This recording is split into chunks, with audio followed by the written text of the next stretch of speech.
ಇದು ಎರಡನೇ ವರ್ಷದ ಯಶಸ್ವಿ ಎಕ್ಸ್ಪೋ ಆಗಿ ನಡೆಸ್ಕೊಂಡು ಬರ್ತಾ ಇದ್ದೀವಿ. ಇದು ಈ ಕೇಂದ್ರ ಸರ್ಕಾರ ಮತ್ತು ರಾಜ್ಯ ಸರ್ಕಾರಗಳದ ಏನು ಮಹತ್ತರವಾದ ಯೋಜನೆ 500 ಗಿಗಾವಾಟ್ 2030 ಏನು ತಲುಪಬೇಕು ಅನ್ನೋ ಒಂದು ಆಂಬಿಷಿಯಸ್ ಟಾರ್ಗೆಟನ್ನು ರೀಚ್ ಮಾಡೋದಕ್ಕೆ ಸ್ಟೇಕ್ ಹೋಲ್ಡರ್ಸ್ಗಳು, ಸರ್ಕಾರ ಮತ್ತು ಫಲಾನುಭವಿಗಳು, ಗ್ರಾಹಕರು ಇವರ ನಡುವೆ ಈ ಬೆಳೆಸುವಂತಹ ಸೇತುವೆಯಾಗಿ ಈ ಗ್ರೀನ್ ಎನರ್ಜಿ ಎಕ್ಸ್ಪೋನ ಒಂದು green awareness, solar awareness, renewable energy ಈ ಒಂದು ಯೋಜನೆಗಳ ಬಗ್ಗೆ ಜನರಿಗೆ ತಲುಪಿಸೋದಕ್ಕೆ ಈ ಒಂದು ಎಕ್ಸ್ಪೋ ನೆರವೇರಿಸ್ತಾ ಇದ್ದೀವಿ. ಇದು ಯಶಸ್ವಿಯಾಗಿ ನಡೆಸ್ಕೊಡ್ತಾ ಇದ್ದಾರೆ.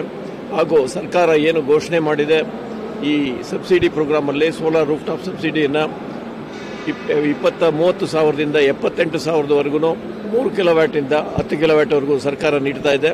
ಇದು ನೇರವಾಗಿ ಫಲಾನುಭವಿಗಳು ಅವರ ಅಕೌಂಟಿಗೆ ನೇರವಾಗಿ ತಲುಪುತ್ತೆ. ಇಲ್ಲಿ ಮಧ್ಯವರ್ತಿಗಳದ್ದು ಯಾವುದೇ ಒಂದು ಇದು ಇರುವುದಿಲ್ಲ.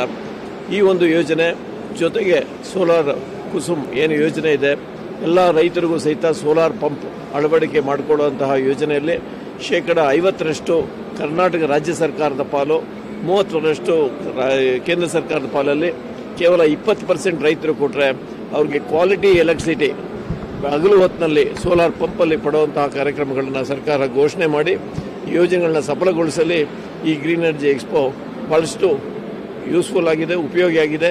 ಪ್ರತಿಯೊಬ್ಬರು ಈ 3 ದಿನಗಳ ಒಂದು ಕಾರ್ಯಕ್ರಮಕ್ಕೆ ಬಂದು ಈ ಕಾರ್ಯಕ್ರಮಗಳನ್ನ ಯಶಸ್ವಿಗೊಳಿಸಬೇಕು ಅಂತ ಕ್ರಿಸ್ಪಾ ಪರವಾಗಿ ನಾನು ಕೇಳ್ಕೊತೀನಿ.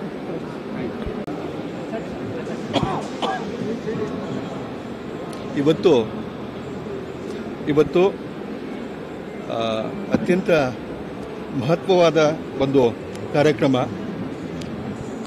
ಇಂಡಿಯಾ ಗ್ರೀನ್ ಎನರ್ಜಿ ಎಕ್ಸ್ಪೋ ಅಂತ. ಇದು 2ನೇ ಆವೃತ್ತಿ. ಕಳೆದ ವರ್ಷ ಏನು ಇದನ್ನು ಕಾರ್ಯಕ್ರಮ ಆಯೋಜನೆ ಮಾಡಿದ್ರು, ಅಭೂತಪೂರ್ವ ಯಶಸ್ಸನ್ನು ಇದು ಸಾಧಿಸಿತ್ತು.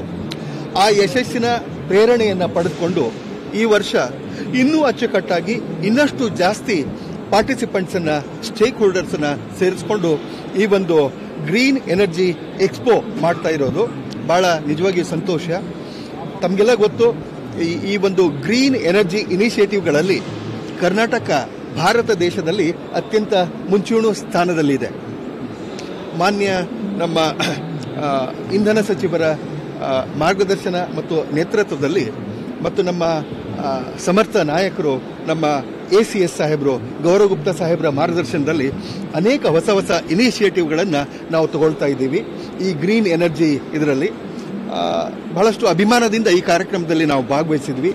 ಮಾನ್ಯ ಗೌರವ್ ಗುಪ್ತಾ ಸಾಹೇಬ್ರ ಪರವಾಗಿ ನಾನು ಇಲ್ಲಿ ಬಂದು ಆ ಕಾರ್ಯಕ್ರಮನ ಉದ್ಘಾಟನೆ ಮಾಡಿದ್ದೇನೆ. ಬೆಸ್ಕಾಂ ಕೂಡ, ನಮ್ಮ ಇಂಧನ ಇಲಾಖೆ ಕೂಡ ಅನೇಕ ಗ್ರೀನ್ ಎನರ್ಜಿ ಇನಿಷಿಯೇಟಿವ್ಗಳನ್ನು ಮಾಡ್ತಾ ಇದೆ. ಅದರಲ್ಲಿ ಒಂದು ಹೇಳಬೇಕಂದ್ರೆ ಕುಸುಮ್ ಸಿಯಲ್ಲಿ